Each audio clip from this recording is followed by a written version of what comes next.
आयजा के लिए वो रात किसी डरावने ख्वाब से कम नहीं थी।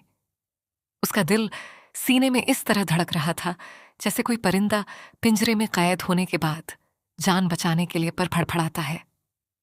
कमरे में इत्र और गुलाब के फूलों की तेज खुशबू फैली हुई थी, लेकिन आयजा को यूं महसूस हो रहा था जैसे ये खुशबू नहीं, बल्कि उसकी सांसों का गला घोंटने वाला धुआं हो। वह सुर्ख रंग के भारी अरूसी जोड़े, शादी के जोड़े में मलबूस, सर झुकाए बैठ के एक कोने पर बैठी थी। उसकी आंखों से बहने वाले आंसू उसके गालों पर लगी महंगी बेस को खराब कर रहे थे। वह बार बार अपने हाथों की लकीरों को देखती और अपने नसीब पर रोती। या अल्लाह, मैंने किसी का क्या बिगाड़ा था? उसने सिसकते हुए दिल में फरियाद की। आयजा की मां का इंतकाल उस वक्त हो गया था जब वह सिर्फ 12 साल की थी। उसके वालिद ने उसकी परवरिश की खातिर दूसरी शादी कर ली, लेकिन वह नहीं जानते थे कि वह जिस औरत को घर ला रहे हैं वह एक संगदिल इंसान है। 2 साल पहले वालिद का भी इंतकाल हो गया और आयजा इस दुनिया में बिल्कुल अकेली रह गई। सौतेली मां सुरैया ने शुरू में तो खुद को बहुत हमदर्द दिखाया, लेकिन वक्त गुजरने के साथ साथ उसका असली चेहरा सामने आ गया। वह आयजा को घर की मुलाजिमा समझने लगी और फिर चंद दिन पहले सुरैया ने आयजा को जिंदगी का सबसे बड़ा झटका दिया। उसने आयजा का रिश्ता एक ऐसे शख्स से तय कर दिया जिसके बारे में आयजा कुछ नहीं जानती थी। जब आयजा ने रोते हुए एहतजाज विरोध किया तो सुरैया ने गुस्से से उसका बाजू मरोड़ते हुए कहा था, ज्यादा नखरे मत दिखा, तेरी शादी सिर्फ एक रात के लिए हो रही है। सुबह होते ही वह तुझे तलाक देकर यहां से निकाल देगा। मैंने तेरा सौदा 5 लाख रुपए में किया है। वो 5 लाख अब मेरे हैं और तू सिर्फ एक रात की मेहमान है। वो अल्फाज आयजा के कानों में पिघले हुए शीशे की तरह उतर गए थे। उसने सुरैया के पैर पकड़े, रोई गिड़गिड़ाई कि अम्मी, खुदा के लिए मुझ पर यह जुल्म न करो। मुझे किसी घर में मासी बनाकर रख लो, लेकिन मेरी इस्मत, इज्जत का सौदा मत करो। मगर सुरैया का दिल पत्थर का था। उसने आयजा को धक्का देकर कमरे में बंद कर दिया। कमरे का दरवाजा खुला और आयजा का दिल हल्का में आ गया। उसका शौहर दानियाल कमरे में दाखिल हुआ। वह एक वजीह, आकर्षक और संजीदा नजर आने वाला नौजवान था, लेकिन उसके चेहरे पर रवायती दूल्हे वाली कोई खुशी नहीं थी। उसकी आंखों में एक अजीब सा सर्दपन और गहराई थी। दानियाल ने दरवाजा बंद किया और आयजा की तरफ बढ़ा। आयजा खौफ से मजीद सहम गई और उसने अपने दुपट्टे को सख्ती से अपने गिर्द लपेट लिया। वह दानियाल के पैरों में गिरने ही वाली थी कि दानियाल ने उसे हाथ के इशारे से रोक दिया। रोने की जरूरत नहीं है। दानियाल की आवाज सर्द लेकिन धीमी थी। मुझे सब मालूम है। मुझे तुम्हारी सौतेली मां ने सब बता दिया था कि यह शादी किस बुनियाद पर हुई है। आयजा ने हैरत और खौफ से सर उठाकर उसे देखा। अगर आप सब जानते हैं तो आपने एक बेबस लड़की की जिंदगी बर्बाद करने में उसका साथ क्यों दिया? क्या आपको खुदा का खौफ नहीं था? आयजा की आवाज कांप रही थी। दानियाल ने एक गहरी सांस ली और सोफे पर बैठ गया। उसने अपनी शेरवानी के बटन खोले और कहा, कुछ चीजें वैसी नहीं होती जैसी दिखाई देती हैं। मैंने तुम्हारी सौतेली मां को 5 लाख रुपए दिए हैं, ये सच है, लेकिन मेरी मजबूरियां क्या थीं ये तुम नहीं समझ सकती। अब बेहतर यही है कि तुम आराम करो। रात लंबी है और सुबह तुम्हें यहां से जाना है। आयजा ने अपने आंसू पोंछे और कमरे के एक कोने में फर्श पर बैठ गई। उसने दानियाल की तरफ नहीं देखा। उसने सब कुछ अल्लाह पर छोड़ दिया। वह बचपन से सुनती आई थी कि जब बंदा हर तरफ से नाउम्मीद हो जाता है तो अल्लाह की लाठी हरकत में आती है। उसने अपने दिल को मजबूत किया और रात भर जाए नमाज पर बैठकर रो रो कर अपने रब से रहम की भीख मांगती रही।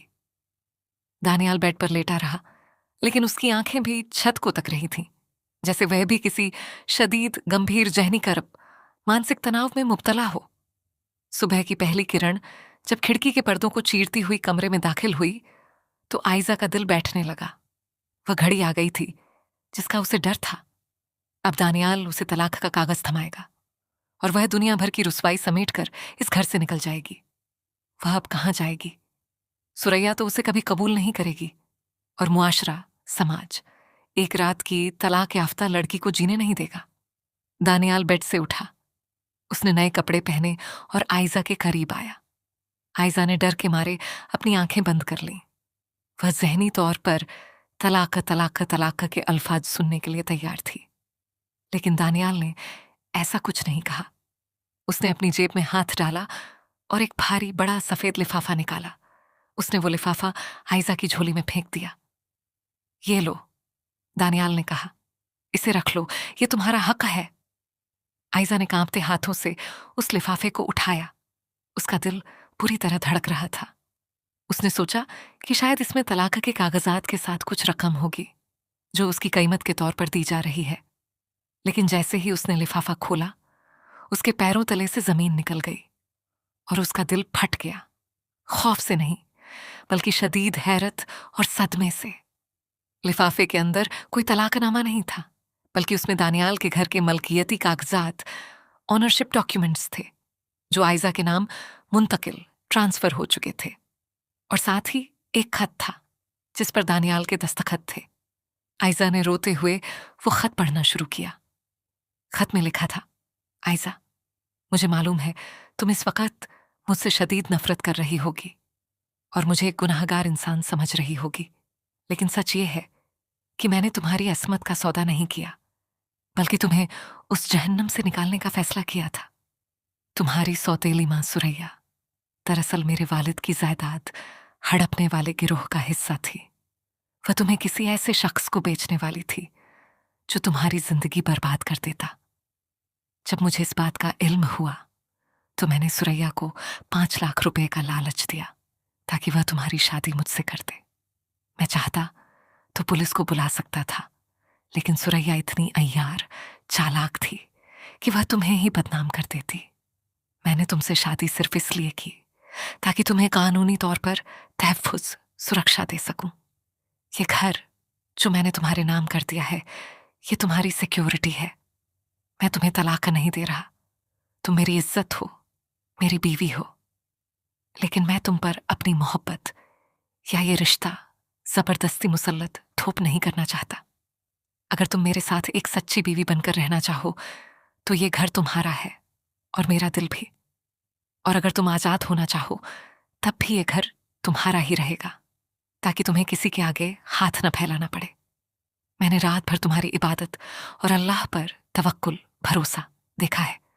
तुम एक पाकबाज लड़की हो और पाकबाज औरतें सिर्फ इज्जत की हकदार होती हैं, सौदेबाजी की नहीं। खत पढ़ते पढ़ते आयजा के आंसू साइल नदी की तरह बहने लगे। उसका पूरा वजूद कांप रहा था। वह दानियाल की तरफ देखने लगी, जिसके चेहरे पर अब एक नर्म और मुखालिस सच्ची मुस्कुराहट थी। आयजा को समझ आ गई थी कि अल्लाह का इंसाफ किस तरह काम करता है। जिस सौतेली माँ ने उसे मिट्टी के मोल बेचना चाहा था, अल्लाह ने उसे एक ऐसा शौहर अता कर दिया जिसने उसे मलिका बना दिया। आयजा ने दानियाल के सामने सर झुका दिया। उसकी आंखों में अब खौफ नहीं, बल्कि दानियाल के लिए बेपनाह एहतराम, इज्जत और मोहब्बत की शुरुआत थी। आपने मुझे जीने की नई उम्मीद दी है, आयजा ने धीमी आवाज में कहा। अगर आप मुझे अपनी बीवी के रूप में कबूल करते हैं तो मैं जिंदगी के आखिरी सांस तक आपकी वफादार रहूंगी। दानियाल ने मुस्कुराकर आयजा के सर पर हाथ रखा। आज से तुम इस घर की मालकिन हो। दूसरी तरफ सुरैया, जो 5 लाख रुपए लेकर अपनी जीत पर जश्न मना रही थी, उसके साथ मकाफात ए अमल, कर्मों का फल का खेल शुरू हो चुका था। उसी रात उसके सगे बेटे ने वो 5 लाख रुपए चोरी किए और जुआ खेलते हुए रंगे हाथों पकड़ा गया। पुलिस ने उसे गिरफ्तार कर लिया और सुरैया अपने बेटे को छुड़ाने के लिए दर दर की खाक छानने लगी। वो रकम जो उसने आयजा की जिंदगी बर्बाद करके कमाई थी, उसके किसी काम न आई और वह दुनिया में जलील ओख्वार हो गई। आयजा और दानियाल ने एक नई और खूबसूरत जिंदगी का आगाज किया।